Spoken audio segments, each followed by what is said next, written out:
Ayun. Hello guys. Hello mga idol. Um, Good morning, good afternoon sa inyong lahat. At sa lahat ng naabot ng video ito. Ako po ay nagpapakilala. Ako po ay si Delmar Celosa Manchete. Nakatira sa Gloria Oriental, Mindoro. Videos for today guys ay ipapakita ko sa inyo yung mga ginagamit ng beautician o ginagamit sa pag-wiring ng building o ng bungalow house o mga simpleng bahay. Ipapakita ko sa inyo guys kung ano-ano mga bagay nito. Yung iba pang video ay sa sunod pa ko. Yung iba pang mga ginagamit ay sa sunod na video ko. Guys, ito pong pala ay ang pangalan po ito ay ito tinatawag na utility box po. Yan guys. Rectangle. Ang utility box po ay merong 6 na butas.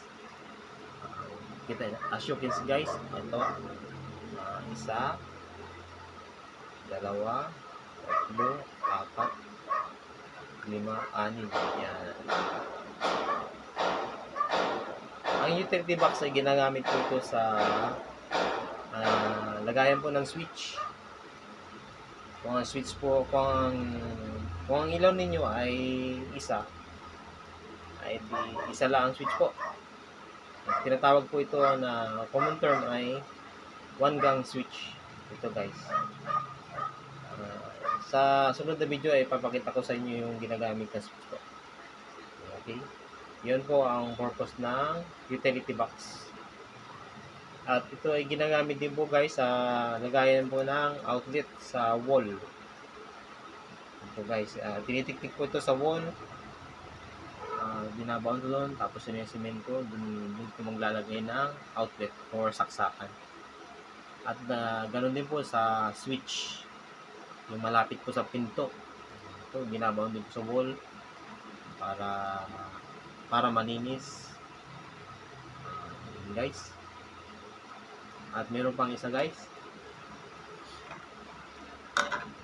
Itong shape naman po nito guys ay octagon. Ito po yung tinatawag na junction box. Ang junction box po ay kung saan ay dito po nagdudugtong ng mga wiring or splicing.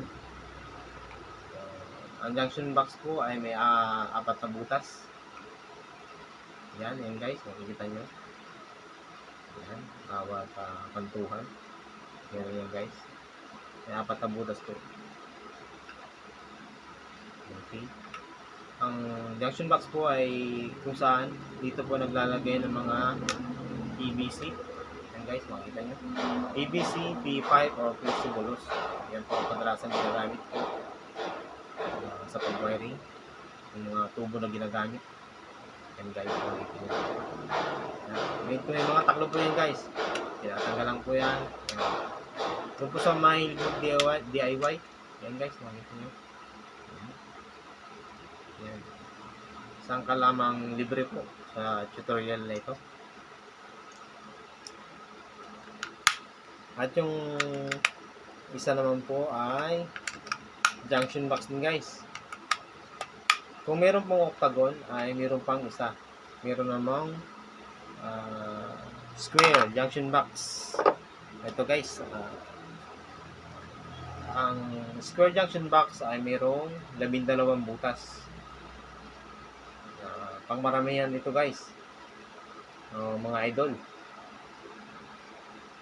Ang junction box ay ang square junction box ay may 12 na capacity na butas o PVC na pwede nyo ilagay. Ayan guys, makita nyo sa pinakang niya, yung pinakang likod nya. Ayan, may 4 na extra pang butas dyan. 4 plus 8. Ayan, makita nyo guys. Yan po ang square junction box. Guys, sana may natutunan kayo sa video ito. Follow my YouTube channel. DSM. Hindi sa lahat ay nagpapakilala po ako. DSM na YouTube channel, DSM TV Vlog or DSM Trade. Yan po guys.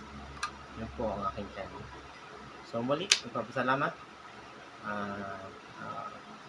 Kung comment down below lang po guys, saka gusto niyo mga comment o may katanungan po kayo, pag-usapan po natin sa channel po nito. Let's follow. Okay, thank you guys.